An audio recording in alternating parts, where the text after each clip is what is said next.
అల్లూరు జిల్లా చింతపల్లి మండలం బల్పం పంచాయతీ గ్రామస్తులైన మేము 1/70 చట్టాన్ని జోలికొస్తే పేద ప్రజలైన మేము ఊరుకునేది లేదని బల్పం పంచాయతీ గ్రామస్తులుగా ఖండిస్తూ ఉన్నాం.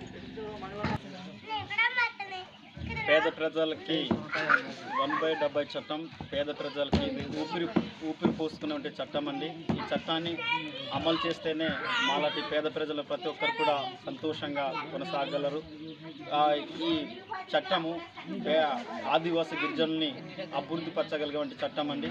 ఈ చట్టాన్ని అధికారులైన పెద్దలు ఉల్లంఘించాలని విశాఖపట్నంలో ఆయన చింతకల్ల రవి ఆయన పాత్రన్న అధికారి గారు మాట్లాడినటువంటి మాటల్ని బట్టి ఈ 1/70 చట్టంని ఉల్లంఘిస్తే ఆదివాసీ ప్రజలైన మేము ఒప్పుకునేది లేదని అల్లూరు జిల్లా చింతపల్లి మండలం బల్పం పంచాయతీ గ్రామ కాపరుస్తులైన ఆర్టీఐ డిపార్ట్మెంట్ జిల్లా ఇన్ఛార్జీలుగా గ్రామస్తులుగా ఆదివాసీ ప్రజల్ని పురుకొల్పోల్సిన చట్టాన్ని ఉల్లంఘిస్తే మేము ఒప్పుకునేది లేదని మేము ఒప్పుకోమని మేము హెచ్చరిస్తూ ఉన్నాం.